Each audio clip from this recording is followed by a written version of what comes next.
FOC. What's going on, everybody? A tone shift between the music for the intro and the FOC clip was kind of funny. We got a couple people hanging out with us already in the chat. Happy Sunday. Yeah, yeah. They go together very well. Sunday, so we're talking about Final Order Cutoff. Today, Final Order Cutoff due for the Lunar books, so that's DC and some of Scout. Tomorrow, the Final Order Cutoff due for Previews books, so everybody else. So shout out to TM Nerdy, who's in here hanging out first, and neighbor to the north. This is the Sparks variant we've got here. What else we got here? Yeah, if you see this, this is also streaming on Twitch, so that's kind of cool. I don't think the last time I streamed to Twitch the show on Wednesday, I don't think it got any views over there, but I just was announcing that it's over on Twitch. So yeah, it's over there too. We're trying to expand reach of the channel. But yeah, we're rocking out. We got Jason claiming comics here as well. We got Warlock, welcome in. And that's what we got right now. Usually people start hopping in about 20, 30 minutes in. So we'll start getting it kicked off here as people join us. We'll shout you guys out. But yeah, it's a good day to kick this off over with the FOC for DC, which is due today. We do have a few Scout books in here as well, but it's mostly not Scout. There's only maybe like 2 or 3 Scout things in here. Welcome in, Connor Lines. Happy Sunday. Everyone skips the DC garbage. Hey, there's some good things in here. Yeah, Jason, I did get the package, and we're going to film the giveaway video today probably. So perfect timing. Thank you very much for that. We got starting over here with DC, Basket Full of Heads trade paperback. Joe Hill writing this. They just announced there's going to, I think it's a, what they call it, a refrigerator full of heads or something weird, as the follow-up to this. But yeah, it was a successful series to begin with. Batman and Scooby-Doo Mysteries, 5 of 12. It's crossover here. It's an odd crossover, but people like them. Yeah, refrigerator full of heads. Okay, I was not getting that one wrong. Seems like it should be wrong though. So next up, we've got Batman 89. Sam Hamm, the screenwriter for Batman and Batman Returns, bringing us this one. Joe Quinones on the art for it, and this is essentially continuing that Batman story from the movies. There's a lot of covers for this one.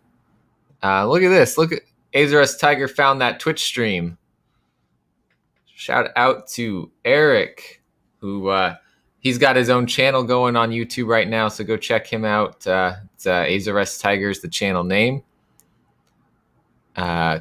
Phil's here. Spoon. What's going on? And we got Jay Ramirez in the house. What is going on, my friend? Let's see. Where's the Something's Killing Children knife and octopus from? Oh, so the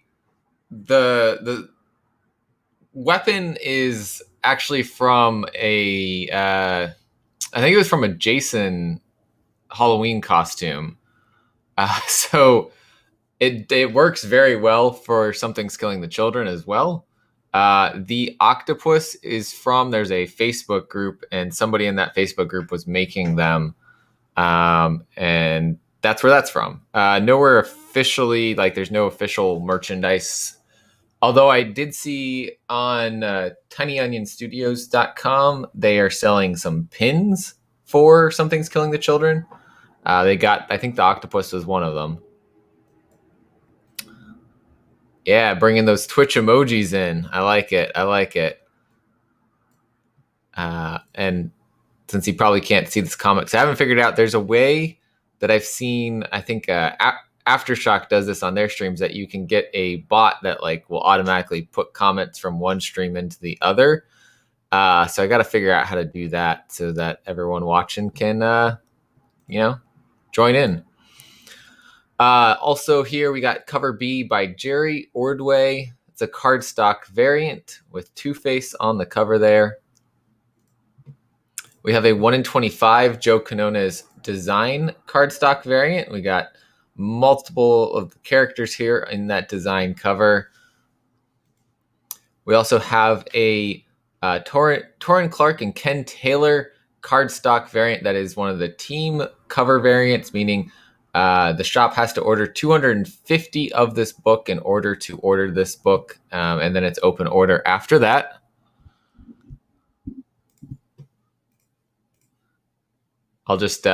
I'll facilitate the conversation between the two channels right now.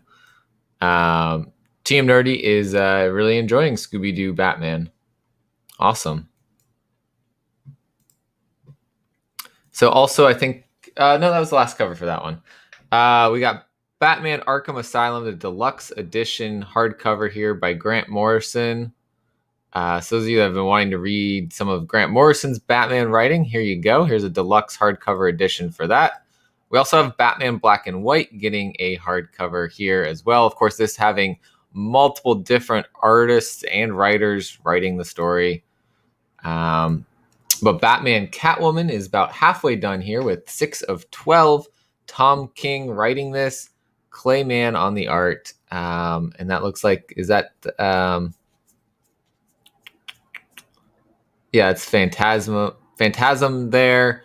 Yeah, the halfway point, and Tom King and Clayman's final word on the Bat-Cat romance.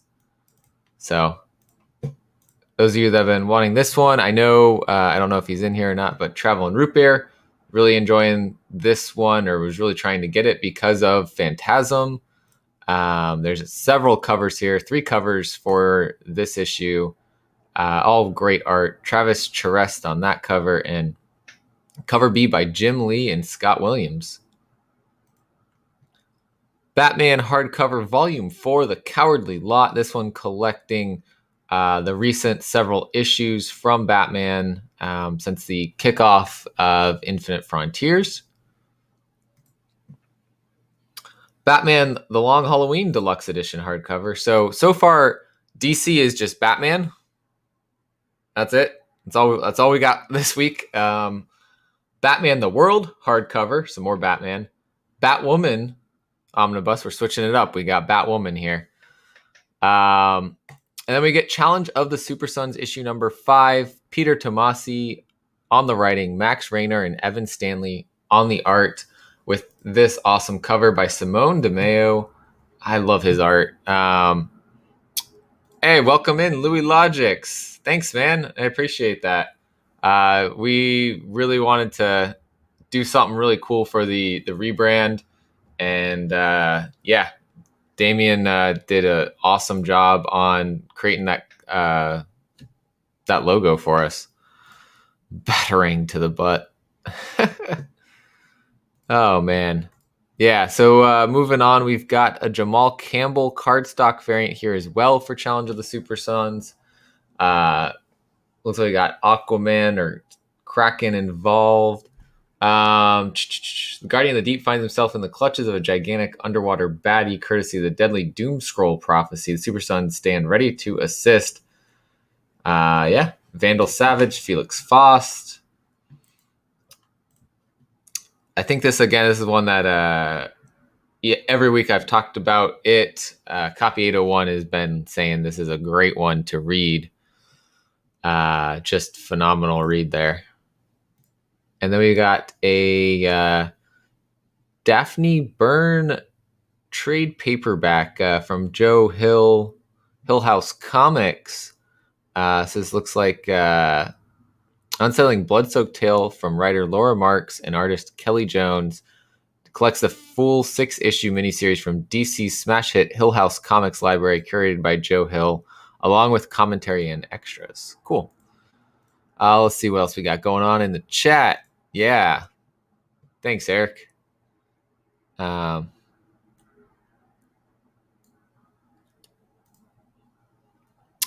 a guy on IG with that handle. I'm not sure what you're talking about. Daphne Byrne? Batman? I don't know.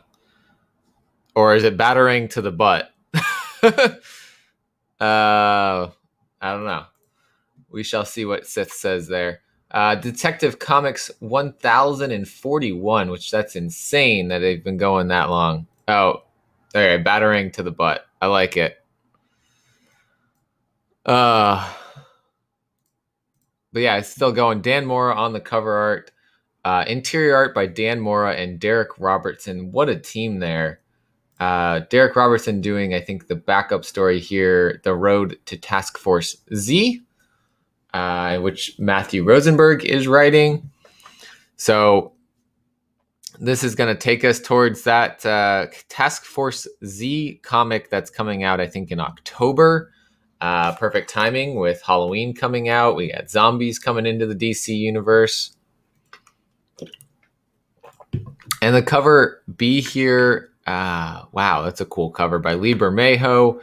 Batman putting on his mask. Batman is seen by many as judge and executioner of the city's vilest villains. Well, it's time for him to meet the jury. Last-ditch effort to avenge his daughter's death, Mr. Worth has teamed with the Penguin's criminal empire, the Party Crashers gang, and the Falcone crime family to form the kind of villain team-up that would leave a boy wonder sweating in his booties. All right.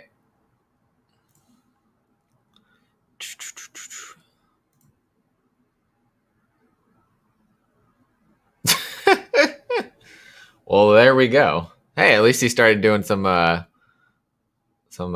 real stuff in there too. Yeah, Dan Mora. Honestly, that's part of why I'm reading, collecting, and still got to catch up on Once and Future. I've read the first volume of it. Dan Mora's art on that is phenomenal. But yeah, definitely need more Ghostmaker. Dollhouse Family trade paperback, again from the Joe Hill House Comics, collecting issues 1 through 6. We got a Scout book here, a trade paperback for Frank at Home on the Farm, Jordan Thomas writing and Clark Bent on the art, collecting all 4 Twisted issues. And this is really cool here. Future State Gotham, rather. Cover A and B are connecting covers with Harley Quinn and Punchline, both by Simone DeMeo. We're seeing Dennis Culver on the writing, Nicola Sismasija on the art. Hunt the Batman continues as Punchline prowls Gotham, searching for the one thing she needs before leaving the city forever. The only person standing in her way is a revenge-fueled Harley Quinn. And just when things couldn't get any worse, the brand new hero, Hunter Panic, comes for them both. Still in the future state here with this story, which is so interesting that they ended up keeping part of that future state world going. And then that we're getting Punchline and Harley kind of fighting it out again in the future. There is a cover C that is for the Suicide Squad movie with King Shark on the cover there, looking like he's about to say hand. Dennis Culver. Oh, that I already said who's on the story. Let's see. Yeah, for sure. I just got to catch up. That and Die, I am so far behind on, but I'm still picking up because I loved the volume 1 in each of them. And actually, is it the same? Is Kieran Gillen writing both of those? I think that might be the case, which is another reason why I'm on those. Harley Quinn, hammer that like button. Yeah. Or what does she got here? Well, does she have a weapon? I think she's got a grenade. I guess drop a grenade on that like button. Moving on, we got Hardware Season 1, number 1 of 6. This is the second book coming from the Milestone Returns. The universe coming back with Milestone, and Hardware getting his series now. We've got Brandon Thomas writing, Dennis Cohen and Bill Sienkiewicz on the art, Mateus Menhanini on this cover here. This is the return of Hardware, Curtis Metcalf. We have a cover B, Dennis Cowan doing this cover, old school cardstock variant. So looking at old school Hardware here. That's a pretty cool cover. No art here yet, but it's a Bill Sienkiewicz new school cardstock variant. So that's an interesting mashup there. We got the old school and new school. Yeah, that's smart. I honestly need to just go back and pick up the trades. I've got several trades that I'm waiting to read through though. So it's one I'll be working on. What's going on? Trent Stewart is in the house. Good to see you. We are not too far into DC right now, so didn't miss too much. And then issue number 1 has a 1 in 25 Ricardo Lopez Ortiz cardstock variant as well. Hill House also is getting a box set. Looks like it's got several of those things that we already talked about. The Lolo Woods also. Let's see. Yeah, we got soft cover editions for Basketful of Heads, Lolo Woods, the Dollhouse Family, Daphne Byrne, and Plunge. So all of them collected into one thing for $100, or you can pick up the individual stories that you want. And then because we haven't had enough Batman stories coming out from DC, they said, let's do another one. I Am Batman number 0. John Ridley writing this, Travel Foreman on the art. Future State gave readers a preview of things to come with Jace Fox as the new Batman, but his debut in the core line arrives with a bang. Picking up immediately from the events of the next Batman Second Son, Jace thrusts himself into action when the magistrates' crackdown on Alleytown begins using armories found in the abandoned Hibernaculum. The age of a new Dark Knight starts now. Another Batman title. When DC already has 20 Batman titles, I think. But here's another. Derek Chu doing a cover B cardstock variant here. And we have a Dave Wilkins cardstock variant, which is looking sick. I really like that one if I was going to pick a cover there. We also have a Riccardo Federici 1 in 25 cardstock variant. And so it's a number 0. I don't know if that means it's just a one shot and this is it, or this is it just kind of kicking it off. And then they'll go into more a little bit later. Yeah, Batman is DC, which sucks because they have a lot of other characters out there. It's like, bring us something new. I've seen Batman. I like the main Batman story, but I don't want 20 more Batman stories. Yeah, if you've been reading that stuff and you're enjoying it, definitely you're gonna probably continue to enjoy this here. Just from a perspective of how many Batman stories can we have, that's where I'm coming from there. Infinite Frontier, number 4 of 6. Josh Williamson writing, Zermanico, Paul Pelletier, and Jesus Marino doing the art with a cover by Mitch Gerads. President Superman finding himself in the wrong world and isn't looking good. Bones and Chase attempt to stop superpowered heroes and villains from crossing multiversal lines. If they can shut down the President of Steel, think they might serve a signal to not mess with Earth Zero. This is only a distraction, however, as Injustice Incarnate begins to show them the worst the multiverse has to offer, and only Flashpoint Batman is there to lend the heroes backup. So another Batman, but this is a whole different story. It sounds like that he just happens to be in. We have a cover B here of, I'm assuming that's President Superman. Brian Hitch on that cover. Someone should resurrect Batman's parents so they can tell him they aren't proud of him and to be a real superhero. Yeah, Batgirl's great. Has Batman to tell more about Jason, anything else in the Fox family? Yeah, I mean it's a different person. It's a completely different person, but it's still weird that they have to keep. Why does he have to be Batman? Like, why can't he be a different hero? That's more to the point. Infinite Frontier cover C here has a cover by John K. Snyder III. Suicide Squad movie cover. We got was it Weasel and Peacemaker, and I'm not sure actually who that one is, other than it looks like he has a lot of pockets. So maybe that's what's his face, Rob Liefeld. Also a 1 in 25 cover here. Looks like by Puppeteer Lee. Cardstock cover. Again, I'm not sure who that is.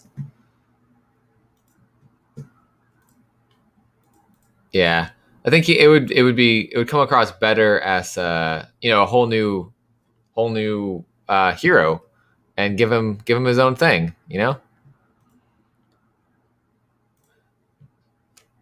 Yeah. And speaking of Punchline, we have the Joker issue number 6 on Cutoff today. Main story by James Tynion. Backup story by James Tynion and Sam Johns. Guillaume March back on the art for issue number 6. Issue 5, he was not on the art. Sweeney Boo on the art for the backup story. And Guillaume March doing this cover A here. I really haven't been reading the Joker story that much. I've been reading the backup Punchline story. From what I heard, the story last time wasn't super great for the main story, but I've been really enjoying the Punchline story. So I'm with you, Sith, but I might have to cut this out as a way to save $6 a week. But we've got some awesome covers here. We've got a cover B by Tony Harris, which that is a super cool cover B. Lots of bat pictures there and a bat voodoo doll. And a cover C by Terry Dotson with Punchline on the cover, which I like this one a lot. This is really cool. Again, I'm likely stopping picking this up just because I need to cut out. That's $6. Easy way to cut it out per month. John Boy Myers doing a Suicide Squad movie variant here with Harley and the Thinker, I think, and I don't remember who that is on the cover there. What's up? Astro Wizard is here. You are late, but you haven't missed but a couple things of DC. That is okay.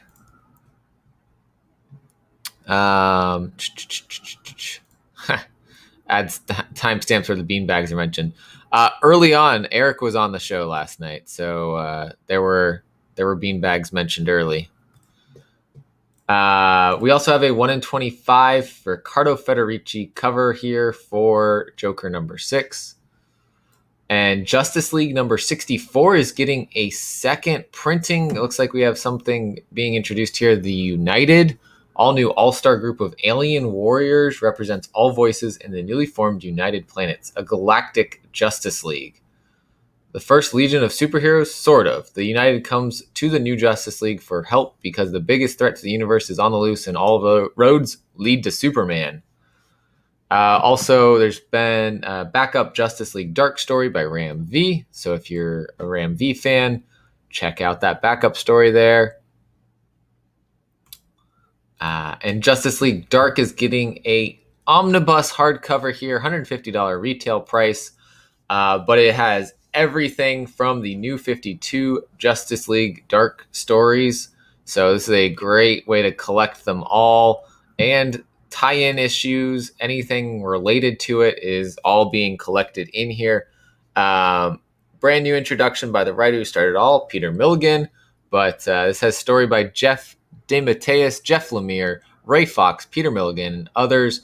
It should include, I believe this would include the James Tynion run. I might be wrong, though. Maybe his run is after issue number 40. But yeah, great way to pick up a lot of Justice League Dark there. Justice League Last Ride issue number 4 of 7 with a cover by Derek Robertson, written by Chip Zdarsky with art by Miguel Mendonca. Yeah, this is an alternate story here with Justice League, separate from what's going on in the main world. There's a cover B Tiago da Silva cardstock variant here with Martian Manhunter on it. And if you're a Martian Manhunter fan, this is a cover to pick up. That is beautiful cover. Absolutely fantastic. Yeah, the 1 in 25 does a little bit look like Keanu. You're right. Look at that. And then we got the Lolo Woods trade paperback, like I said, also collected with those others in that Hill House box set. And we've got issue number 4 of 5 of Midnight Western Theater by Louis Southard, David Hahn on the art, and a cover by Kalman Andrasovsky. I really have been enjoying this one. We've got 2 issues so far. I dig it. I'm definitely loving where this story has been going, and it's vampires. You can't go wrong with vampires. What's up? Caroline is in the chat. She just got out of work. That's unfortunate that it took that long to get out of work. Third printing of Nice House on the Lake. So the second one, we had a distressed cover. The third one looks like we have lost most of the cover here. So please don't send them to a fourth print. We might not have a cover at that point. But James Tynion writing this one, Alvaro Martinez Bueno on the art. And this is huge. I am a big fan of this right here. The third printing, 1 in 25 variant by Alvaro Martinez Bueno, which interestingly, it looks like they could get the accents right when they put his name on cover artist, but not on artist. This shows all of the characters and their symbols and their titles all together. I think this is like, I need this set up on the side as I'm reading the book, so I can refer to it if they're like the artist or the reporter or the comedian, and I can kind of refer to it that way. I think it's worth picking that cover up because of that. Yeah, issue 2, Midnight Western Theater was great. You know, Louis Southard hopped on Spine Ticks when issue 1 had come out. A lot of us were still waiting on it in the mail at that time, though, when I was on there.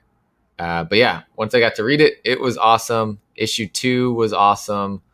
Definitely continuing in that world through all 5 issues.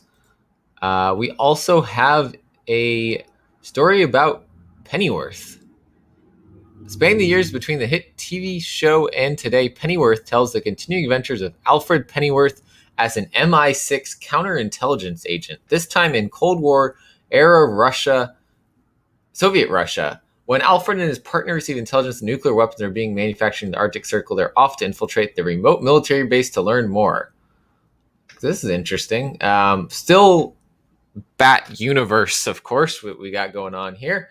But yeah, Alfred Pennyworth early days story. That's pretty cool. We have a cover B Juan Gideon cardstock variant. And yeah, that's it for there. Like I said, another Hill House Comics book here, trade paperback for Plunge 1 through 6, also collected in that box set.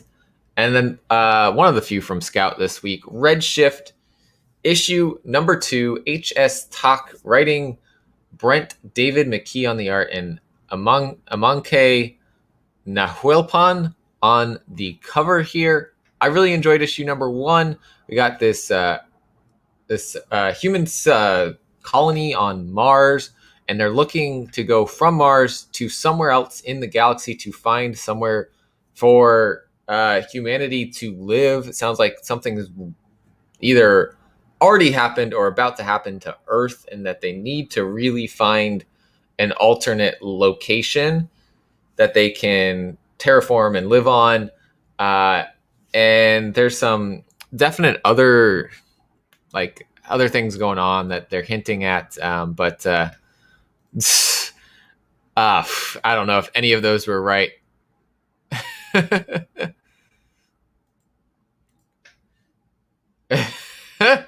Yeah, maybe he was spying on the Waynes. Look at that. Yeah, I probably was speaking Klingon. Let's be honest.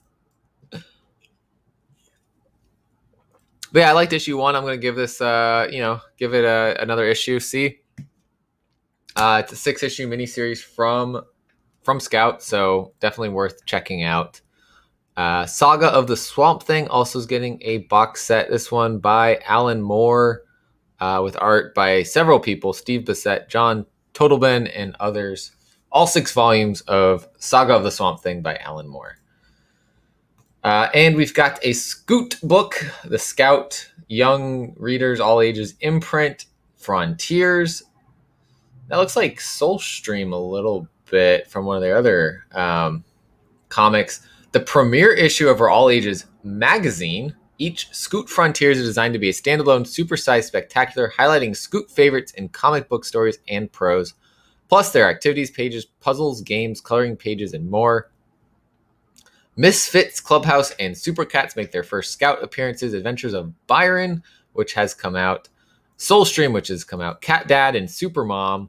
Senge and Tembo, which has come out. Wild Bull and Chipper, Action Tank, and more, packed with original material and fun for the whole family. So definitely, for those young readers, worth picking that one up. And then we have another Scout book here from the Black Caravan imprint, Volume 1 trade paperback of The Shepherd. Yeah, this one, I hear good things. I haven't gotten to check it out. David Mack doing the cover art on it. I did meet the writer at Pensacon, Andrea Lorenzo Molinari. He's an editor on a lot of books as well. So something I want to check out here in the future, but have not gotten the chance to do so. Supergirl, Woman of Tomorrow is on to issue number 3 of 8. This one by Tom King and art by Bilquis Evely. Same with this cover here, which that's got some creepy looking dolls or children or something in the background there. He's journeying across the cosmos here. And we have a beautiful cover B by David Mack here. Comic Stock Weekly enjoyed Redshift. Yeah. So, David Mack fans, Supergirl fans, this is a cover to pick up there. And moving into the next slide here, we got Superman Red and Blue number 6 of 6. Of course, again, various artists, various writers. This concludes the Superman Red and Blue story. And we have, not to mention, the return of Streaky the Super Cat by superstar cartoonist Sophie Campbell. Cover B by Gabriel Dell'Otto. I haven't seen him do a DC thing in a while, I don't think. He's been so busy doing so many symbiote-related books and covers for those. Kevin Eastman doing a cover as well. So that's interesting. Got Sophie Campbell, who's been writing and I think drawing TMNT. And look at that. Kevin Eastman also involved. Super Cat. I said the magic words. And then Unicorn, if you guys missed this one from Scout, it's a non-stop title, so it's going to be collected into a full volume at some point. Retail for $1.99. This is second printing of the Unicorn issue number 1. The first printing was a blue background. This one being pink instead. And Wonder Woman number 777 also coming on Cutoff this week. That's an awesome 777 there. We got Becky Cloonan and Michael Conrad doing the main story. Jordi Belair, an art by Emmanuel Lupacino and Wade Von Grobadger and Paulina.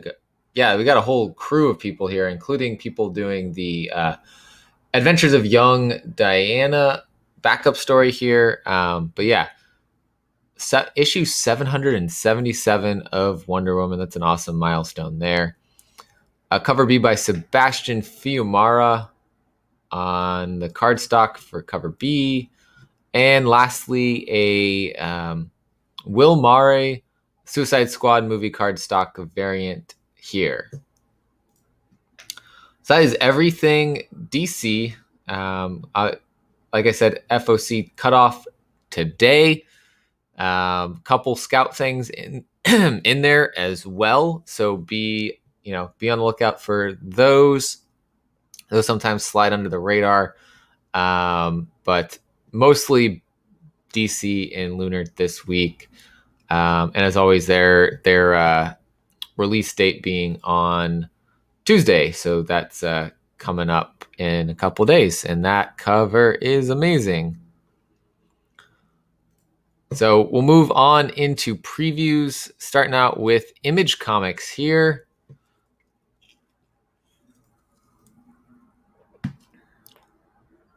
Sith says he's all in on Unicorn. He has the Ashcan, the main, and the VHS variant, and he loved the story. I did not get to pick up issue number 1 when it first came out, so I have the second print on pre-order right now already, because it was on previews cutoff, I want to say a week or two ago. Something like that. My super cat rides unicorns. I mean, you have a super cat, right?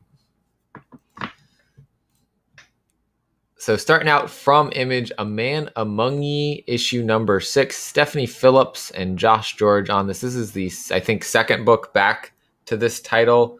I think recently issue 5 came out. There is a cover B by Christina Kalita. Awesome cover there.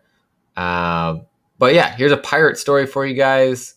If that is what you're looking for, it is right there for you.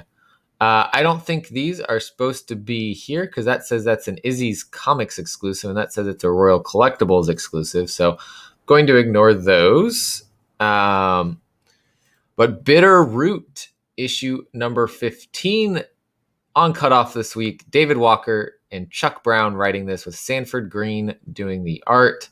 Part 5 of Legacy, the third arc of the Eisner Award-winning Bitterroot, comes to a conclusion. So this is wrapping up the third story arc for Bitterroot. And I think like last time, there'll probably be a break before we head into another story arc in this world.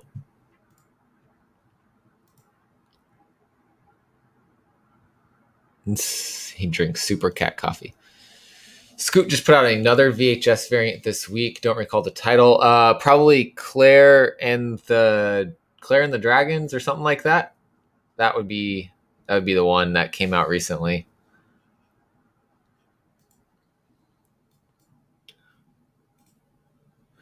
Yeah, let's take a look. The cover B variant here by Sanford Green. Black and white cover. I don't know. They've been homaging things with their cover Bs. Eric, do you know if that's homaging something? I can't tell just off of that cover there. Yeah, but that takes us into Deep Beyond issue number 7 of 12. Andrea Brocardo on this cover. and on the interior art with a story by Mirka Andolfo and David Goy. I was like kind of thinking about dropping this, and then they brought like an alien world into the mix, and I love it. I love it. I'm glad I did not drop it. It's been a hell of a book. We're at 7 of 12. His story's just nonstop going. There's a cover B by Mirka Andolfo. No art yet, but we do have a cover C here by Andrea Maloney. And a cover D that looks almost like it would be homaging. It looks like a Jock cover that was done. Matteo Loli on this cover here, though. It doesn't say, from what I can tell, it doesn't say after Jock or anything like that, but it has that vibe. I did not pick up Deep Beyond. I think it's worth picking up in like a trade later on. Seven Samurai. Okay. I don't know what Seven Samurai is. That's why I did not pick up on that homage.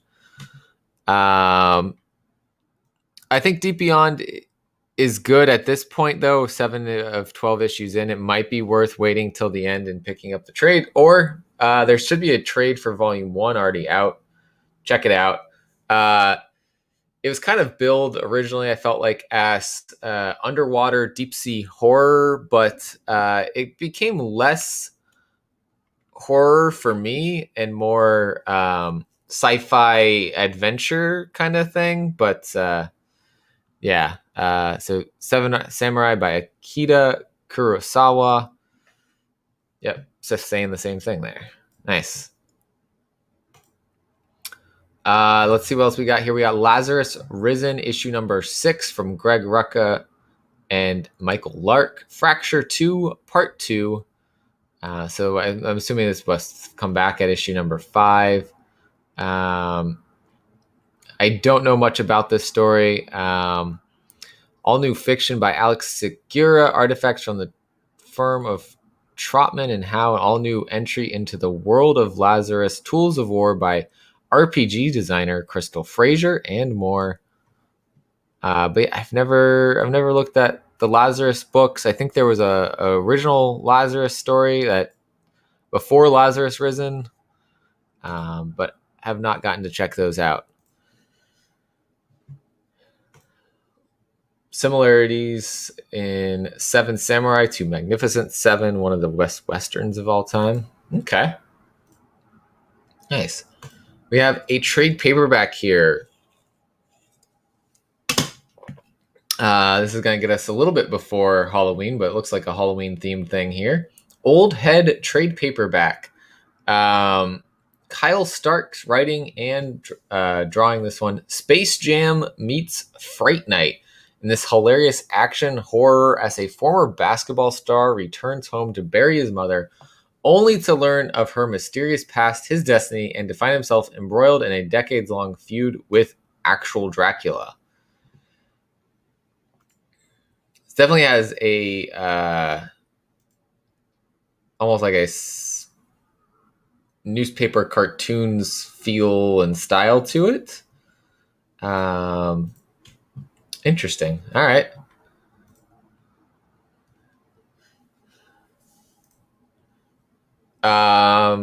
That I don't know. Sith's a big fan of Fright Night. Yeah. I'm not sure how this one's gonna go. It's definitely, I mean, it seems like, and this could just be me picking up on the art style, seems more younger reader targeted, but if they do mention that it has some horror elements in it, it might not be. But that takes us to Ordinary Gods, issue number 2. Kyle Higgins, Felipe Watanabe. Do you remember the tower, the snow? 24 hours ago, Christopher Becker was living a perfectly normal life. Today, plucked from his home, his old life in ruins, he'll learn the incontrovertible truth, if I could talk, and the world and his place in it, and then he'll remember the tower. So, yeah, this was not exactly what I thought was going to happen in issue number 1, but we do have this interesting premise of Earth being a prison for these gods that were in a kind of like almost a civil war with other gods. And then this was built to trap them because they can't be killed. So it's an interesting story. I'm giving it another issue or two before I make a final decision on continuing it. But right now, I'm interested to see what happens next in that world. We also have another trade paperback from Image here. Linda Sejic writing and drawing this. Hades and Persephone's Love-Struck Misadventures. The classic tale of Greek mythology, but 100% more awkwardly relatable. Hades is the officious, antisocial ruler of the underworld. Persephone, daughter of Demeter, is an earth goddess of growth and renewal. They've been crushing on each other for the past 2 centuries, but when a festival and a little liquid courage present an opportunity to put an end to their Olympian will they, won't they, a medicine pantheon and several titanic misassumptions threaten to give every god in the sky the wrong impression and leave their romance dead before it can bloom. It doesn't mention an issue of, so I think this is planned to be a little bit longer. But yeah, I don't fully know. I haven't seen anything saying one way or another on that. We also have Silver Coin issue number 5. This one, Michael Walsh is also writing the story in addition to doing the art on it. Yeah. Story reaches back to when the coin's cruel curse was first minted in a small New England village. A woman has been accused of witchcraft. I stopped this one just because I needed to cut something, and the story was a little disjointed. I know it was an anthology, and that was kind of the whole point, but I really dug the art on this, and it would be cool to see what Michael Walsh writes with his art. So this one may be a good one to read still here with issue number 5. I know a lot of people have been enjoying Silver Coin, but some issues just felt weaker than others, and switching between the writers, you definitely have a different type of story and quality each time. Oh, cool. There we go. Higgins newsletter this week made it sound like it was ongoing. And welcome in Marvel Comics 67. Yeah, it sounds like, just based off of the way they have it set up in the book, that it's meant to be ongoing, but it's good to know that his newsletter also confirmed that. Also here, last up from Image for the Final Order Cutoff this week, we have 6 Sidekicks of Trigger Keaton, issue number 3. Kyle Starks writing this one as well, with art by Chris Schweizer. Again, this was like I looked at the first issue, the art didn't appeal to me. The way the lettering was done, all of that. But I've heard everyone who's reading it really enjoys it, and it's got some good humor in it. So we got a cover B by Rob Guillory here. But yeah, it's I definitely hear good things about it. But again, I can't pick up every book, so that one did not make the cut. From Dark Horse now, we've got Hellboy and BPRD Secret of Chesbro House, 2 of 2, wrapping up this little mini Hellboy story with the cover A by Sean McManus. And a cover B here by Matt Smith.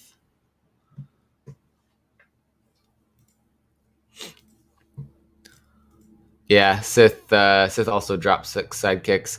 Yeah, I hear some people say really good things about it. I couldn't add another book with that one. So it didn't make the cut. House of Lost Horizons issue 4 of 5 here. Mike Mignola and Chris Roberson Leila DeLuca on the art and Christopher Mitten on this cover A here. So more Mignola. It's a Mignolaverse mystery. He has several universes that he has built up, which is super cool that he's been able to do that between Hellboy and I think it's Lady Baltimore. I'm not sure where this falls, if this falls into a third universe. But yeah, it's pretty cool. Masters of the Universe back for issue number 2 with a crazy cover here by Dave Wilkins. That is just masterful art there. Kevin Smith, Rob David, and Tim Sheridan writing this one. Official prequel to the upcoming Netflix show. Written by the executive producers Kevin Smith and Rob David and episode writer Tim Sheridan.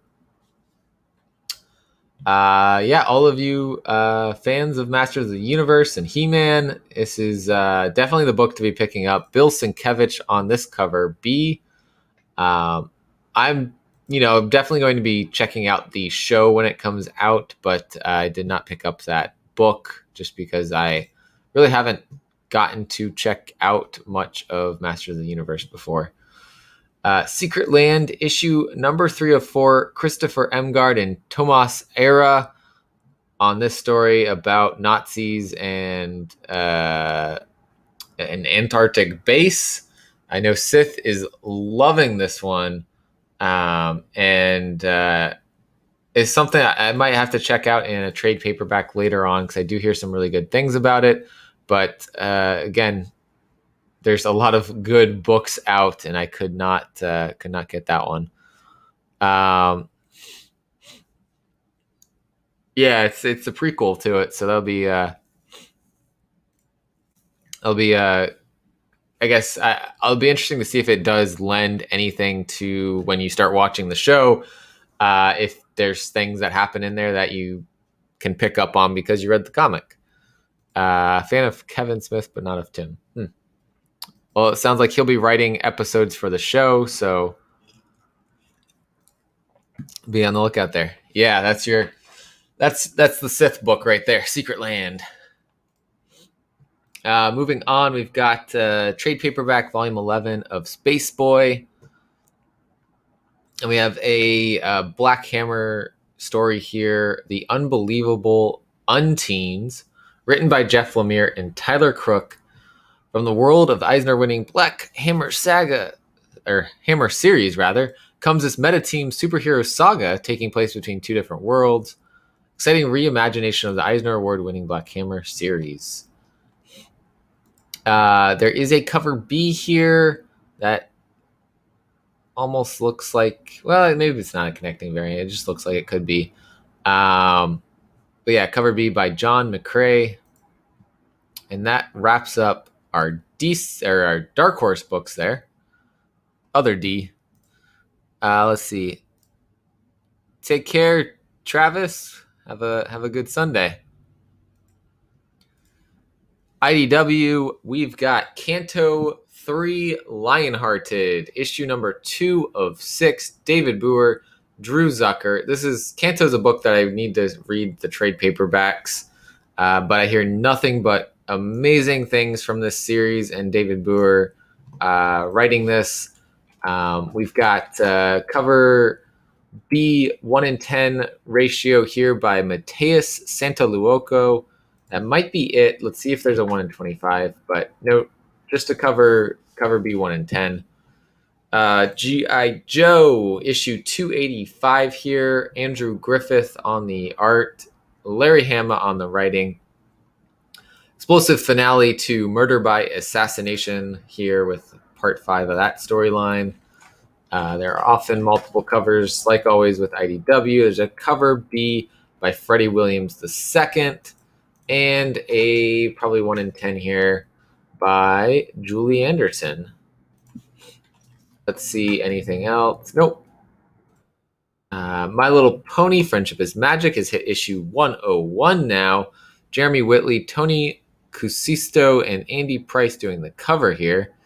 Like I said, as always, we got variants, cover B, Juice Dasuda on the cover art, and a 1-in-10 by Magdalene Calbraith. We also have, let's see, it looks like a soft cover. Is that what they're trying to say there? Is it a hard cover? Science of Surfing, Surfside Girls Guide to the Ocean.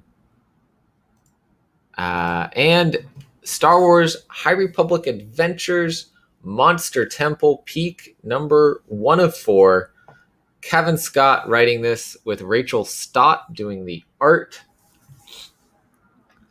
Follow former Jedi turned saber for hire monster hunter Ty Yorick in her first comic appearance in this all new High Republic miniseries by Kevin Scott and Rachel Stott. Ty is a brave yet superstitious monster hunter traveling the universe with KL03 and her trusty runestones, fighting the deadliest monsters on any world.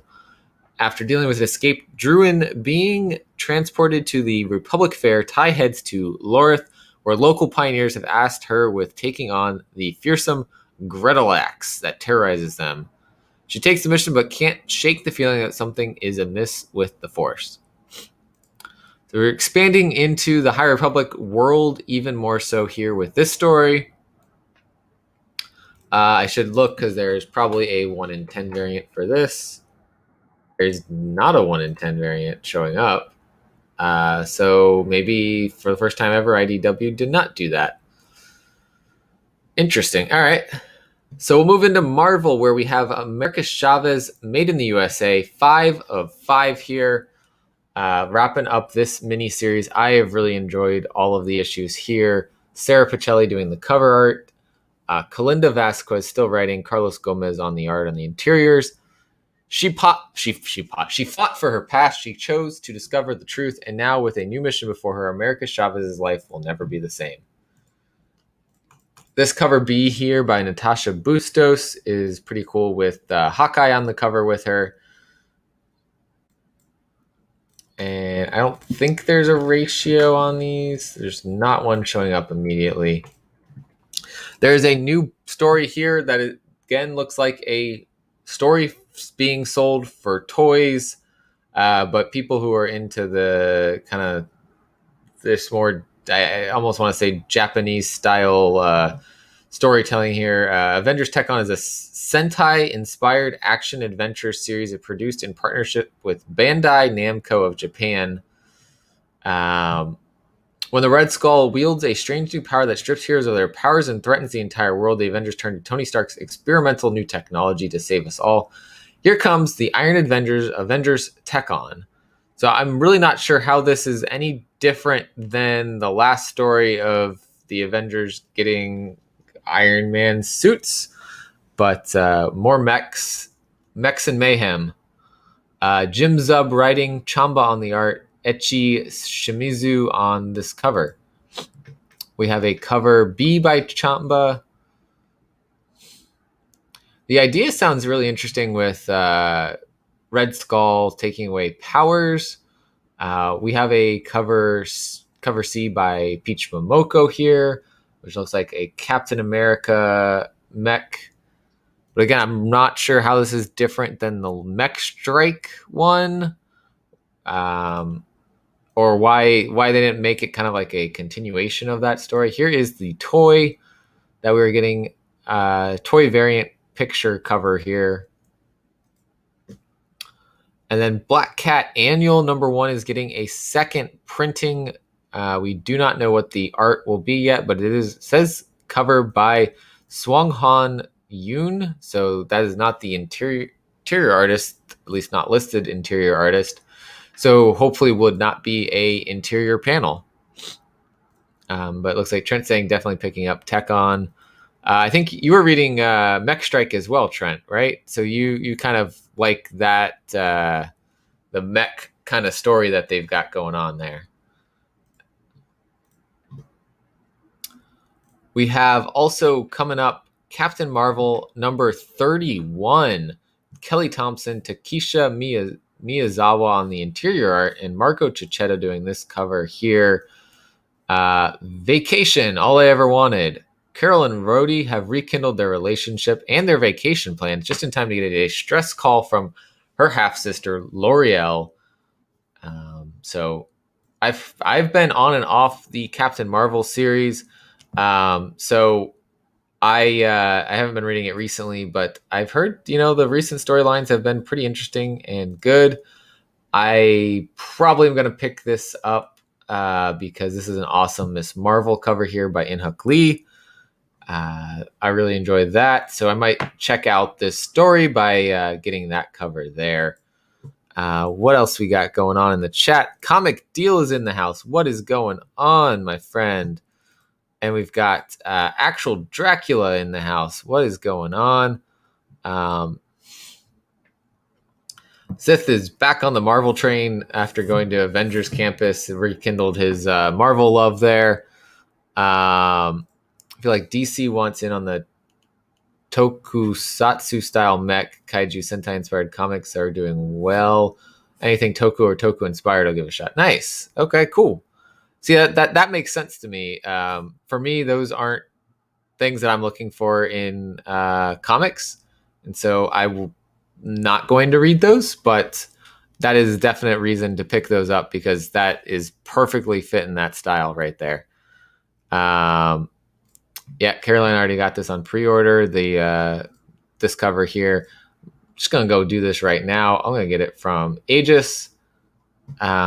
Which, speaking of, Aegis Comics of Alaska, our friends with the comic shop in Alaska. You can set up a pool box with them if you aren't enjoying your LCS. I love my LCS, but I love our friends up in Alaska, so I get a comic or two from them every week. And if you are looking to set up the pool box, you can reach out to them on Instagram or shoot them an email. Essentially, they put in your email information. You put up all of your other information into previews, and you get this screen where you can order, you can subscribe, you can do several different things. If you get your orders in before the Final Order Cutoff, which, like I said, tomorrow is Final Order Cutoff for these books, then you will be able to get these books. What is interesting is they actually list a Final Order Cutoff date for the DC books, almost as if you could order from there. Still, from my understanding, you can't. But I think this is new that it has the orders due date here because, from my understanding, the Marvel books, as they make the transition over to getting them through Penguin, is that first up will be the trade paperbacks, and I think Kilgore Trout was saying that last week. But eventually, all of the books from Marvel will make the transition to Penguin, and what that means is that'll be due on Sunday instead of Monday. And so we'll keep an eye on these order due dates as time goes on. I so far see this is a trade, but it's saying Monday still. I'm not seeing anything saying July 18th yet. So we'll keep an eye on that, but I'll let you guys know as that pops up here.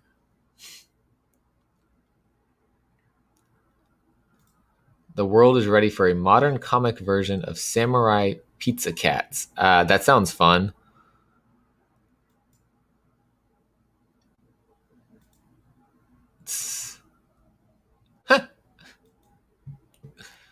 All right, we'll keep moving. Children of the Atom, issue number 6. Vita Ayala writing, Paco Medina on the art, and RB Silva on the cover art.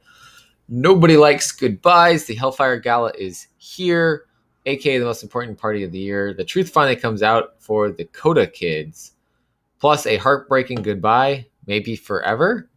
So it looks like they're a little bit behind on the Hellfire Gala because I thought that already ended. There is a variant here by Bernard Chang, and it looks like the Gambit somebody mashup character is maybe the one that's leaving. Daredevil number 31 is getting a second printing because people really loved this cover. We're just getting the red color on this cover, everything else black and white. I don't remember there being anything significant happening in this issue, though. So speculation-wise, it's just a beautiful cover.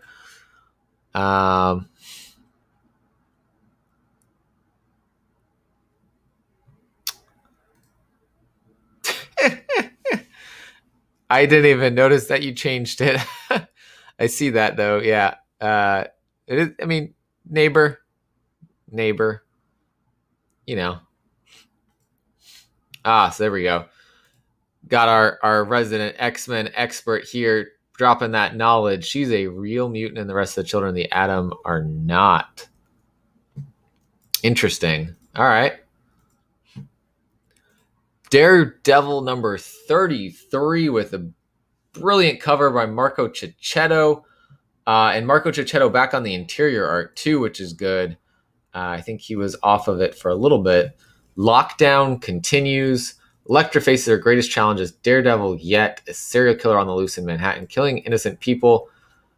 Even the deadliest assassin in the Marvel Universe is somewhat at a loss because this killer can be in more than one place at one time. A team, a mutant, or something entirely else, whoever they are. Whoever or whatever they are, they have a thirst for blood, and Elektra will put herself directly in their sights. And Matt Murdock facing challenges of his own in prison after being exposed to a dangerous and experimental compound called Re-Sid that makes those subjected to it more aggressive and violent.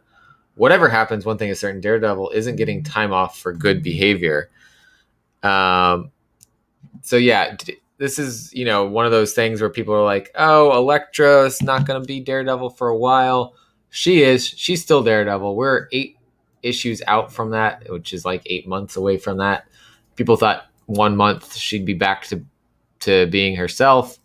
But Daredevil still keeping it up inside of the prison. We also have a dual variant, game variant here for Daredevil. But yeah, the cover A is fire, literal fire there. Yeah.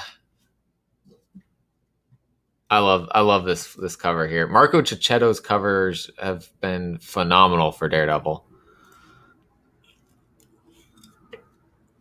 We're also getting a return of the Defenders here, issue 1 of 5. Al Ewing on this story with Javier Rodriguez doing the art. When existence itself faces extraordinary threats, it needs extraordinary defense. That's when you call the Defenders. Doctor Strange and the Masked Raider take a non-team of Marvel's weirdest, wildest heroes on a mission that will uncover the hidden architecture of reality itself. The cosmos was not the first to exist, but if the Defenders can't track Marvel's oldest villain through the deepest trenches of time, it might be the last. It's quite a team here. We got Silver Surfer, Masked Raider, Doctor Strange, Red Harpy, and I don't know if that's supposed to be Singularity or not, but if so, I might have to pick this up for this strange team here. Huh. It's a Doctor Strange team. There is a cover B Deadpool 30th anniversary variant here by Rob Liefeld. Yeah. Of course, as few feet as possible on this cover.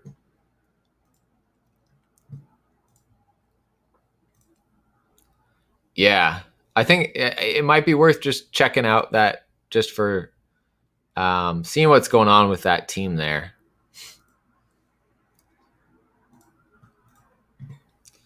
We have this is a Peach Momoko cover with Silver Surfer on the cover.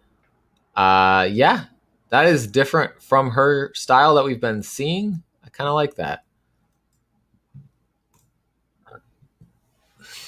Of course, we have more covers.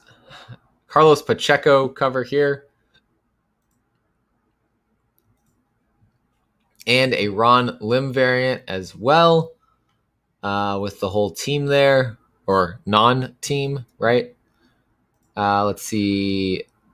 I want to see. We have 77, so 78. There's going to be a variant hidden in here. There is a Marcos Martin variant, which is pretty cool with Masked Raider prominently there on the cover. I don't know if that's the 1 in 25 or the 1 in 50. There is one more hidden in here, 82, which is a different color scheme for the Silver Surfer cover. I like that better than the other one. So Silver Surfer Black cover there. That's pretty cool. That's probably going to be the 1 in 50 though. Yep. 1 in 50 Defenders from Peach is an amazing compliment. Yeah.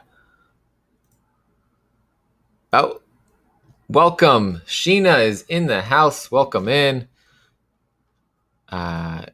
See, I haven't really liked the anime covers she's been doing, just because there's so much white space on them. This covers the entire cover, so I like that.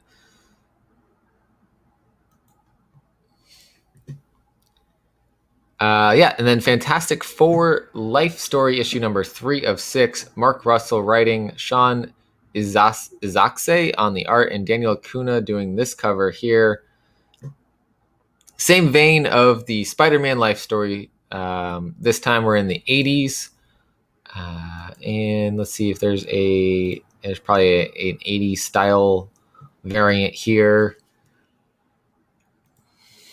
And let's see what else. Did they do a ratio? No, not that's showing up there. But we do have a second printing of the Marvel Voices Pride issue number 1, which we know that essentially just the background of this cover was a 1 in 100 variant on it, and that was very successful. So they took that and threw Hulkling and Wiccan on the cover here to do the second printing cover there. We got some trades in here, and we have Miles Morales Spider-Man issue number 29 with a cover by Taran Clark there. Clone Saga is over, but it leaves Miles and the people he loves permanently changed. You may think we're joking or blowing out of proportion, but I promise you we are not. There is a cover B by NetTease. Again, the Marvel Duel game here. Really like it looks like a video game, right? But let's see. I don't think we've got ratios going on for this series right now, but figured I'd check. No, not there.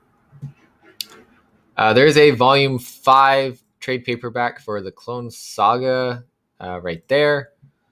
And Runaways is on to issue number 38, which I think is, legacy number 100 of the Runaways. Rainbow Rowell writing, Genelette, Andres, and more on the art, and Chris Anka doing this cover. Cult Classics Cult has grown, and Rainbow Powell and Andres Genelette ushered the Runaways into the Century Club. Ever since number 1 and number 18, Runaways is known for its twists. For the last few issues that revealed some of the biggest twists in the book's history. Biggest and craziest issue of Runaways yet here, and you better put on your fancy clothes and get out the party hats. There is a variant here by Adrian Alfano, featuring some of the crew on the cover there. And since it is an issue 100, I wonder if they're doing a ratio or not. None showing up, but it's not to say that there isn't one. Yeah, something has happened that will change this character forever. Every solicitation. Yep, pretty much. Yeah, too much white space on those. But I mean, like some of the designs, like the Spider-Gwen one, the Green Goblin one, were super cool. I can't pick them all up. Yeah, new suit I think is happening in issue 30 or 31. We got Indie Comics Jones in the house. Welcome. The only Marvel comics currently reading are Beta Ray Bill and Shang-Chi. For me, it's Daredevil, Silk, which is ending soon, and Strange Academy, and do I have another one? Let's see. Champions. But I think Miss Marvel is going to have a new series coming back in September. So it's a mini series, 5 issues. So I'll be picking that up too. Spider-Man Spider Shadow is concluding here. It looks like 5 of 5. Although I heard people saying that maybe it was going to 6 issues now. Nope, still saying shocking finale. So 5 issues here. Chip Zdarsky writing, Pascal Ferry on the art, and Phil Noto on the cover art. And Star Wars High Republic issue number 8, Kevin Scott again. Phil Noto doing these fantastic covers. Ario Anandito on the interior arts. All right, and Azarest Tiger getting to those daddy duties for the day. Take care, man. See you in the chats later, probably. Thank you for being my first Twitch watcher. Appreciate it. We've got, Battle against the Drengir reaching its thrilling climax. Avar Kriss gather a team of Jedi to take the fight to the Drengar deep in wild space, but Keith Trennis is nowhere to be seen. Are other forces at work on the Drengir Death World? Guest starring a host of High Republic Jedi. Comac Vitus, Reeth Silas, the Starhopper Padawans. So that might be new characters introduced for the comics anyways. So if you are looking speculation wise, that might be something to pick up. Dads are the best. Star Wars High Republic 8 has a cover B variant here by Ario Anandito, featuring the Hutt there, Keith Trennis, we got Skier, and Avar Kriss. X-Force is moving on to issue number 22 here. Wow, this looks like insanity going on, and that looks like almost like Man-Thing mixed with something else. Manslaughter. Okay. So the material makeup of Manslaughter has been used to infect and control an army of unwilling agents. Can X-Force get to the root of the problem before Dr. Bloodroot kills again? Manslaughter, this character that seemed to be like a one-off in what was I forget what the book was, but I picked it up because it looked interesting. And this version of Manslaughter is what I want to see. That is a killer cover there by Marco Maestrazzo. Damn. Wolverine looking awesome. Domino looking awesome. I think that's Beast in the back there. And Manslaughter. We have an X-Men Hellfire Gala Red Carpet Collection hardcover.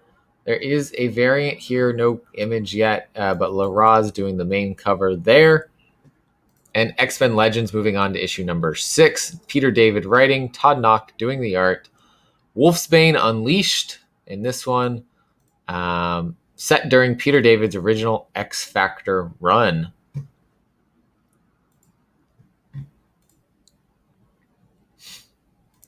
Yeah, Weapon Plus, World War IV. Still available on Midtown. Yeah, I love that story. It was pretty fun little one shot. Orla is from Light of the Jedi novel. She's amazing, but she'll be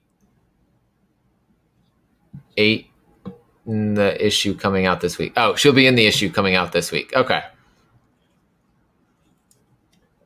Yeah, I stopped picking up all the Star Wars books because I don't have time to read them all. They were okay. I think I prefer my Star Wars in movies and shows and that kind of stuff. So I had to stop. It's too much to keep up with. Moving on from Marvel, we got Dynamite here, Betty Page and the Curse of the Banshee, issue number 3. Tons and tons of covers there. Death Defying Devil, Our Home. That looks like maybe a trade. Shape of Elvira, trade. And we have a Kiss comic here. Phantom Obsession number 1. Ian Edgington on the writing, Seller on the art. Jay Lee on the cover art here. Kiss comics are back. And Dynamite is bringing them back.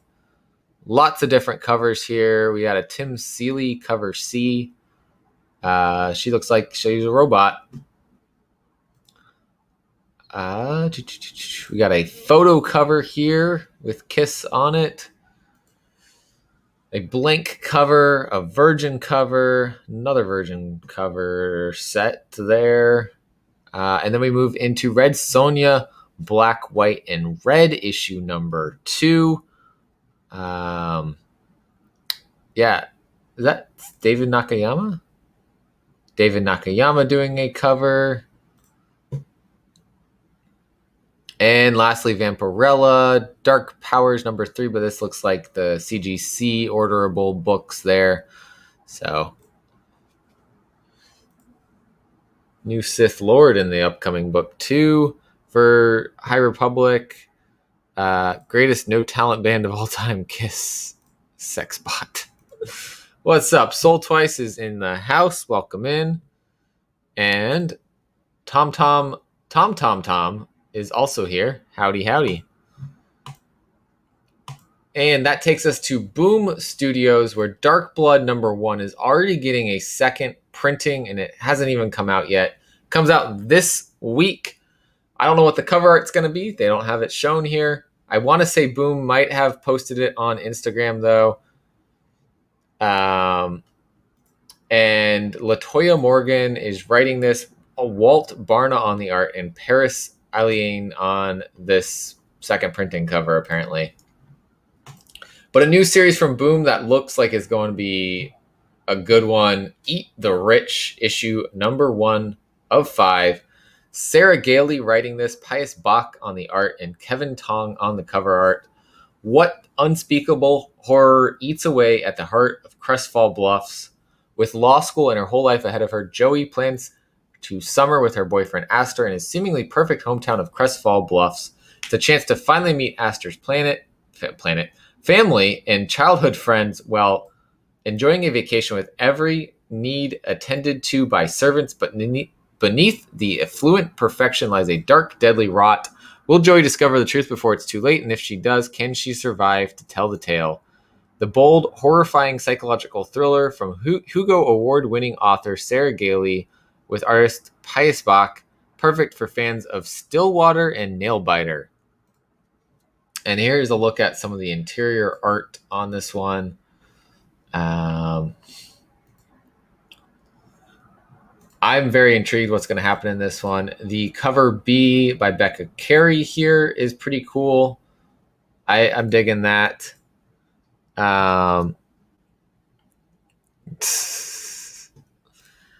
The cover C, though, is a Jenny Frison cover. It's a little bit different from her style. It's not super focused on the face. Maybe a little bit more muted colors there on the background and everything. Now let's see what we got for variants. We have a 1 in 10 by Leila Del Luca. A 1 in 25 by Jenny Frison, where just the red is highlighted in the colors. Oops, that was the wrong way to go with the numbers. Sure.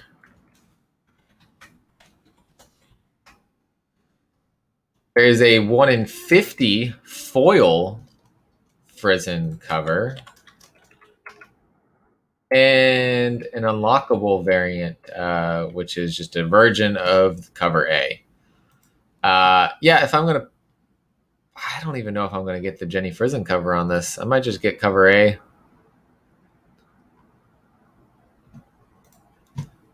And then Eve, issue number 4. Eve meets Eve. Victor Laval writing, Joe Migyong on the art, and Ario Anandito on this beautiful cover here. Even humanity's last hope needs a little help sometimes. The vault is in sight, and Eve's come further than any before her, but the last leg of her journey will test her to her core. Thankfully, she isn't alone, with her newly discovered sister by her side. Wexler has dodged the bullet literally and is in hot pursuit of the pair. Will he catch up to them and dash humanity's last chance? Pretty sure he took that bullet in the last issue, but we'll see. I got to pick this up, though. This is a John Boy Myers cover B here. This is fantastic cover. I love it. There's always some ratios here. There's a 1 in 10 version of the John Boy Myers cover, a 1 in 25 Michaela Dawn cover here, and that is all. There's probably going to be a 1 per store version of cover A as well, because that's what they like to do. Oh man. Let us know when you develop those superpowers, but I hope it's not too bad. Oh man. So yeah, feel better, man. Firefly Unification War trade paperback volume number 3, and Mamo's on to issue number 2 here by Sas Millage. I really enjoyed issue number 1. There is a 1 in 10 incentive ratio by Trung Lee Win, which is pretty cool looking. And let's see, do they do any others? No others, but they might do a 1 per store, that looks, it's a version of that. We'll see. But Many Deaths of Layla Starr, this is the last issue here. Issue 4 comes out this week, but they're already prepping to get issue 5 going August 25th. So this is weird that it's on Final Order Cutoff now. It is pretty far out in the future. Ram V, Felipe Andrade,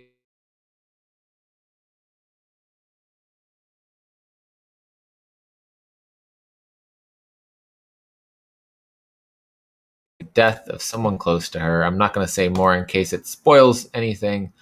But we knew eventually she'd probably end up, with that opportunity. This is an awesome foil cover here by Nimit Malavia.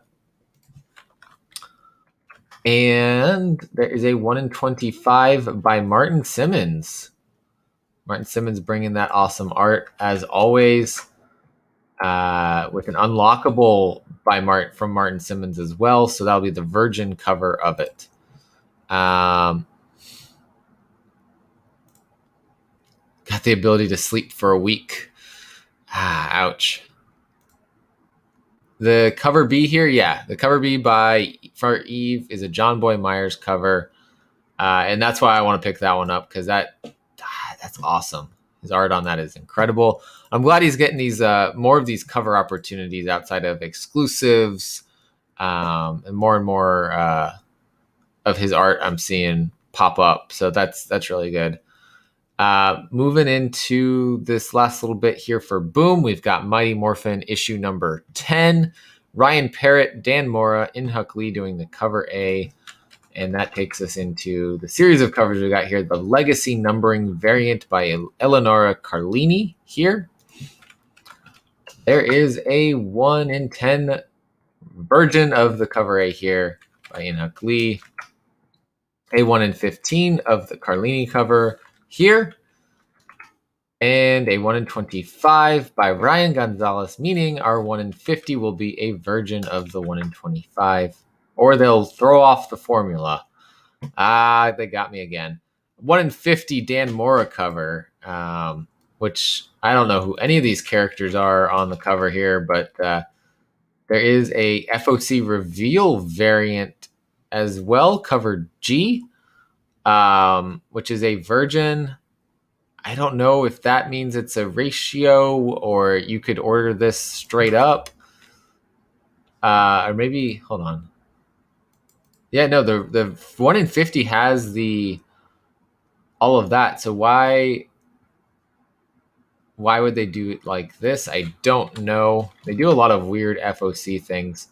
FOC reveal 1 in 10 copy of the 1 in 25, and it's a virgin. So why not get the 1 in 10 virgin if you like the art versus getting the 1 in 25? See, that's weird. And we're still on Mighty Morphin number 10. There's an unlockable variant by Dan Mora also. So the 1 per store. So this is cover I. There's that many covers for issue number 10 of Mighty Morphin. Lots of secretly placed variants in here. So just got to look through the catalog and find what you're looking for. Trent Stewart says Mighty Morphin is an auto buy. So you got lots of covers to pick from there. Yeah, it looks like it's a open orderable book, this FOC Reveal Yoon variant, or you could pay more and get the trade dress thrown on it for a 1 in 50. I don't see why I would want to do that. Mighty Morphin trade paperback volume number 2 is coming as well, and issue 2 of 2 of the WWE New Day Power of Positivity here with the serial going and everything. New Day are finally a team, but something is missing. Discover how the New Day came out of the shadows and into a beautiful moment of high-flying, hip-gyrating, trombone-playing chaos to find strength and the power of authenticity. This is kind of cool. Cool that they did this story, but I don't know anything about these guys. This is a cool cover. I feel like they've got a bard, maybe a fighter, and a cleric potentially. Got a whole D&D squad going on, popping out of the cereal box. There's a 1 in 10 of that cover. And a 1 in 25 here by Oliver Barrett with a unicorn in the middle and their heads kind of floating around. Yeah, that is it for that one. That wraps up Boom. And we shall head into the comics and graphics novels section, which includes the other publishers, the indie publishers that don't get the spotlight. Not all of them are in the Final Order Cutoff, remember, so do look at your previews catalog and get your orders in before the initial order cutoff on July 26th for the books coming out in September.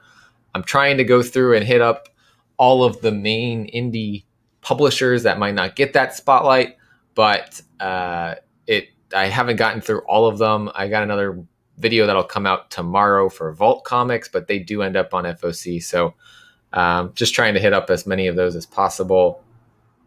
Probably only a couple more that really don't get the FOC spotlight, though.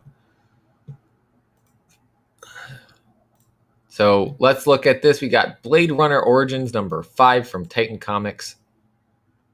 Several different covers here, including an FOC, mirrored FOC foil variant here by Danny Strips. Yeah, this is the world of Blade Runner 2009 and discover the untold origin of the Blade Runners. We also have a Pride FOC variant here. Not sure why specifically this is Pride Month commemorative cover, but that's what they say it is.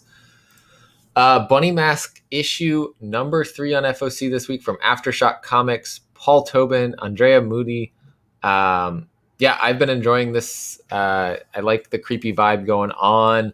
Interestingly, what happened at the end of last issue of Bunny Mask was pretty interesting. That I don't want to spoil it for those that haven't gotten to read it, but it was an interesting end to that issue.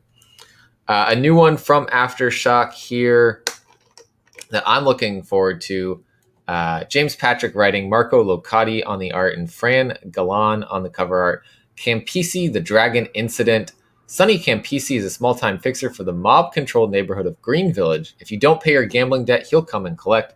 If you get a little rough with one of the girls, he gets a little rough with you. But when a dragon flies into town and Sonny is the one who's tasked with getting rid of it, it's a problem like any he's ever faced, and a chain of events begins that will affect everyone who lives in that neighborhood, especially Sonny. Genre-mashing comedy thriller that plays like one part Get Shorty, one part Dragon Slayer, and all parts absurdly wonderful. Each issue features 24 pages of story and art with a cardstock cover. So I'm looking forward to checking this one out. They usually have a 1 in 15. Here it is for this one. I'm probably going to pass on that myself. But yeah, I want to check out this story from Aftershock, Campisi, the Dragon Incident. Let's see.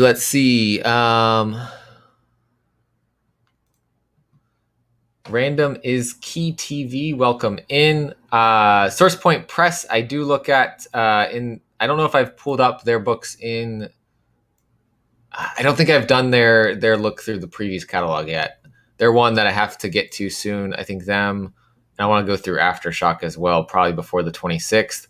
Bad Idea is not in the previous catalog. They do their own thing, and it's a bad idea. I'll say it. I think Bad Idea is a bad idea, and I picked up some of their books originally, and I just got tired of the way that they were coming out, so I stopped picking them up. Sauce Point, the Reddit variant. But yeah, Dragons in Campisi. A bad dragon. I had a dragon for breakfast. Yeah. I don't know. Not a big fan of what they've been doing. It's all hype, but I just want a good story. I want to be able to go to my shop and pick up the story, and I can't. So, nope. Wasn't planning on interviewing him. But if their ending of Bad Idea is that they're going to become something else and go into previous catalog, then I might be, more of a fan of it. I just think what they're doing right now is just not good. It's just hype for no reason. Clean the house listening, waiting for when you get to the Source Point Press books.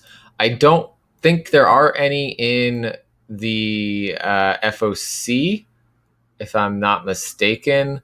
They don't get their own section, and I don't remember seeing any Source Point in FOC. I don't think Source Point ends up on FOC usually. Yeah, Bad Idea is a little cringeworthy.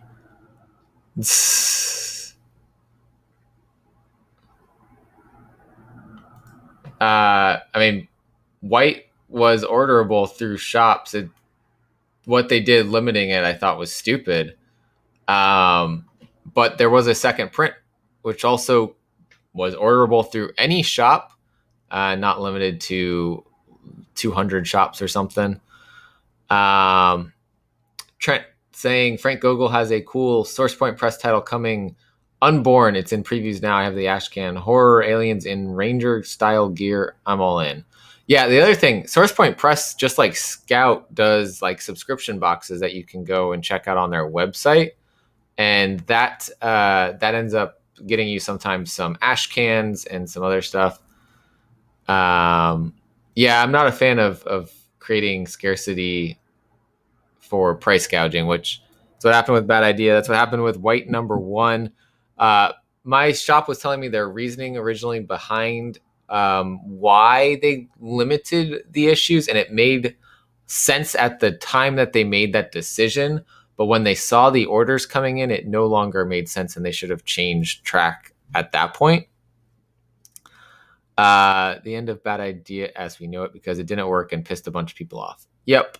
Hi.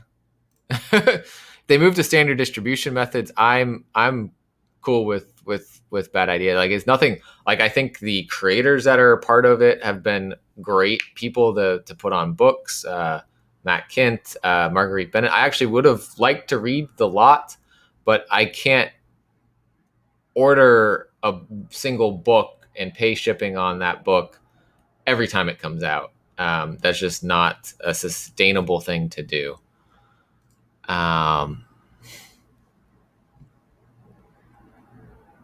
Let's see. Yeah, I backed Good Boy on Kickstarter. So I have the digital copy of Good Boy #1 right now. So I'm going to read that soon and probably drop a review before that hits previews catalog for Source Point Press, because I think that's going to be a great one. I think it did exactly what they wanted, and it made me lots of money. I mean, that is true too. Like I said, I started out ordering their books. I got ENIAC #1. I got the first part of Tankard. I got a couple books, and I just got tired of paying, $8 shipping every time I wanted to get a book. But yeah, so let's get back to what's actually in the catalog and not what's non-existent. Clans of Bellari, issue number 2 from Aftershock. Rob and Peter Blackie writing this with Daniel Main on the art, cover art by Andy Clark. I think issue number 1 was well paced. We starting to see the world a little bit. I could see this becoming an expansive universe that they could go on and tell about with all the different clans and these different unique worlds and rules and all of that. I really want to see a lot of this story just based off of issue number 1, but we'll see what happens here in issue number 2 and whether or not this continues to slowly build up this world and expand on the sci-fi universe that they've got going here.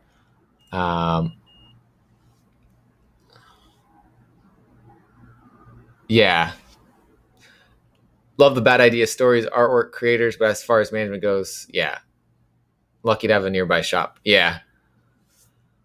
I don't. There was one maybe 45 minutes away, and after a little bit, they got tired of the Bad Idea rules and stopped being a Bad Idea shop. I didn't go to that shop. I actually was ordering online, but again, that just became too costly. Guy in the background looks like an evil dude. Guy in the foreground looks like an evil dude.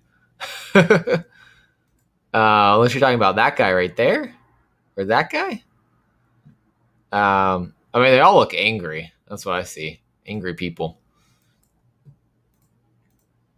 Let's see. Yeah. Yeah, if it was every shop could order from them and it wasn't stupid rules, yeah. I think if they want to do self-distribution, not through Diamond, cool. Bring it on. But this looks kind of interesting. This is Elric Dreaming City, issue number 1, with a cover A by Mike Mignola. Gorgeous comic adaptation of Moorcock's world-renowned cult fantasy saga. Elric of Melnibone is exiled from his home and cursed to walk the land under the influence of the god of chaos, Ariok. With his sword, Stormbringer, Elric must find his way through the unknown. First time that Moorcock's novels have been fully adapted in chronological order. This is the interior art here by Julian Tello. We've got more dragons in this story.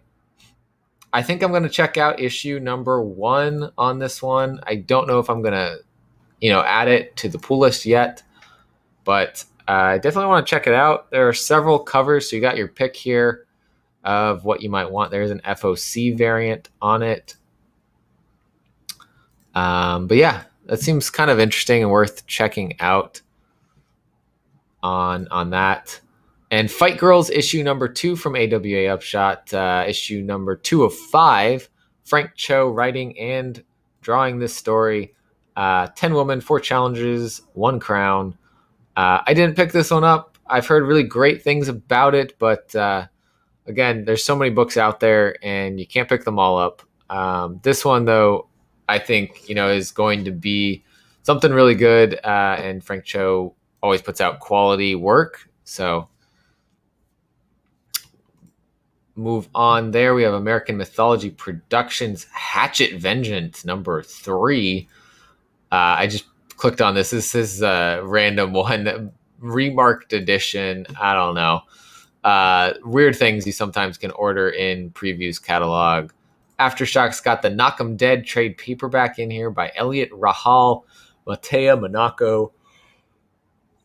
Cover here by Andy Clark. I wasn't super excited about issue number 1 of this story, but I thought it was going to pick up, and I just dropped it because I was reading so much. Yeah, we got, let's see, American Mythology is number 1 here. Laurel and Hardy meet the Three Stooges. All right. This is the latest AM exclusive edition. The limited edition cover by Dean Rankine that delivers the best laughs from two groups of comedic treasures. All right, we got Life is Strange, based on the video game. Life is Strange Coming Home, issue number 2 from Titan Comics. Lots of covers here, including a Pride variant there by Iolanda Zanfardino and Lisa Romboli. Lots of covers to pick from there, though. Miles to Go, reaching issue number 5 finally. It's been a little bit between issues on this. I haven't been reading this. I heard good things when it was like on issue like 2 or 3 or so. Revelations about the true nature of Amara Bishop and her daughter lead them into a frightening new chapter of their lives, and retired killer Moses Graves must decide if he'll follow them past the point of no return. So I don't know if that's going to wrap this story up here or not.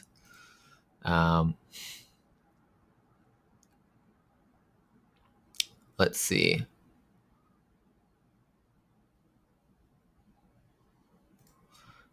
Elric was in the first edition of the Advanced Dungeons & Dragons Deities and Demigods book. Awesome. That makes me a little bit more excited to check that one out. I was really liking the art on the inside and the dragons, and the story sounded kind of interesting, but that's even more. Source Point Press, Unborn number 1. Frank Gogol is all I see for new launching books for July order. I think it might be the only new one. They've got several books in here. They've got Unborn. There it is. Some trades. Yeah, it's their only Source Point's only new book launching. Darling number 4, Runes number 3, Suicide Jockeys number 2, Touching Evil number 17. Some trade paperbacks. Yeah, it's the only new one from Source Point Press launching in July, or in the July catalog launching in September. Yeah, I've heard Fight Girls was a really great read. I hate Life is Strange game. Too much reading. Ashcan is preview, small comic. Yeah, shitty paper quality, worth money. Not always worth money, but gives you a preview of the comic. Monday, Rivers of London, number 2, Pride FOC variant. I think Monday was on Cutoff last week, but then they added this, it looks like. From Oni Press, we've got Orcs in Space, issue number 3. Justin Roiland, Michael Tanner, Rashad Geith, and Abed Geith, with Francois Viganalt on the cover art here. There's a cover B by Matt Sheehan. Overwatch. So you Overwatch fans, Tracer Coke limited edition variant comic 2-pack. You get both of these covers here. I don't know if this is for what issue of it. Maybe it was a one-shot, or it was issue number 1 of Overwatch Tracer. But yeah, that is something for you video game fans out there. Historically, it was sent to shop owners so they could get a sense something might do well. Yeah, exactly. But now you can buy like Ashcan for Scout Comics on their website, Ashcans for Source Point, usually on their website or through their Ashcan subscription box. Different ways to get all these things. Pink Panther Cartoon Hour Special number 1, Gregory hand-drawn sketch from American Mythology Productions. It's a $30 price tag on that because of sketch.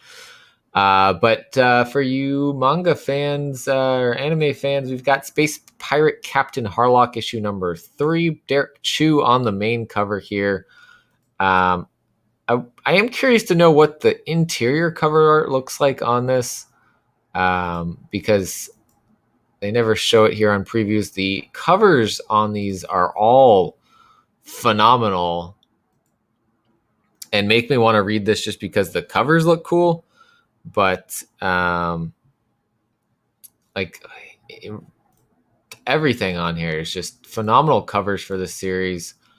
But it didn't, it wasn't something that I knew about previously, and it sounded like a continuation of a story. So I did not hop on that one. And then we have Visitor Trade Paperback and Zorro Land That Time Forgot. That's another limited issue kind of thing. That is it there for the FOC for today. That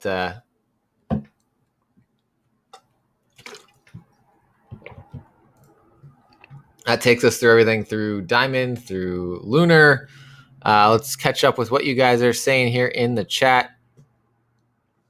Yeah, Boom did an Ashcan for Magic. So interestingly, that one, they sent one to each shop randomly. And that was a weird one. They sent it, though, and it seemed like everybody immediately sold it from the shops. My shop had it available to buy that day. The original origin of Ashcan, deem it was something to read during a smoke break? I don't know. That would be interesting. We're reading Captain Harlock's art is amazing, almost from an anime. That's what I was wondering, if that was the style in there, because, manga style, because that's what they're adapting it from, right?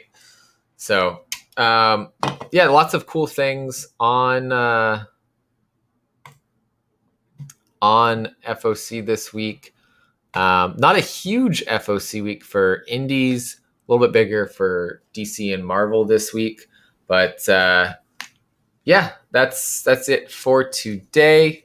We're ending a few minutes early because nothing left to talk about. So thanks everybody for watching. I'll be on Team Nerd Herd tonight. Team Nerd Herd at 10 p.m. Eastern, 7 p.m. Pacific, doing our top picks for this week coming up. And then Monday, I will be on FaceTime's channel with FaceTime, Hyper, Mr. Keys, I think Black Crown Comics, and Caroline will be with me on that show. So just throwing out promotion for that. That's 7 p.m. Eastern on Monday. Thanks, Trent. I appreciate it. You gotta make sure you get those last ones in before you take off. Appreciate you guys hanging out here in the chat. The show is over, and now my cats are hungry. That's awesome. Thanks for coming in, Indie Comic Jones. But yeah, tonight, 7 p.m. Pacific, 10 p.m. Eastern, Team Nerd Herd will be doing their link down below in the description. We'll be doing top picks for New Comic Book Day this week. Each of us picking our top pick. We'll be joining them for that. And then on Monday night, again, 7 p.m. Eastern on FaceTime's channel. That's FACE space TYME. 7 p.m. Eastern time. Caroline and I will be on there talking about the changes we made with the channel and things we got going on. And then this week, there will be a video posted for the 750 subscriber giveaway. So thank you guys for, getting us to 750 subscribers. We're going to be headed hopefully to 1,000 sometime this year. That's the goal. But lots of growth with the channel recently, and we really appreciate your guys' support. So I need a new intro. I got this one right here.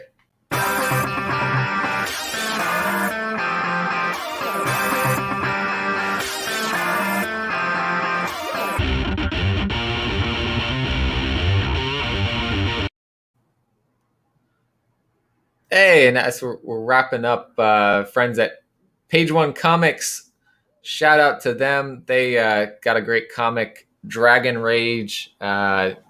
Can't get it at the moment because it's in between Indiegogo campaigns right now, but they are going to be putting out issue number 2 sometime soon, hopefully. And I'll be talking about it again. I got my issue number 1s here, right here. Haven't gotten to put them away yet, but we got lots of cool covers. Yeah, shout out to Page One Comics there. Yeah, it just spiked up there recently. Yeah, I just went with the sudden cut instead of a fade out. I'm gonna work on it more though and see what else I can come up with for intro. But that was me putting that together to do the announcement last week. Sure, there'll be more changes to intro, outro, that kind of stuff as I work on all that. But yeah, thanks everybody for hanging out. Appreciate it, and enjoy the rest of your Sundays. Let's take it out on FOC. Woody.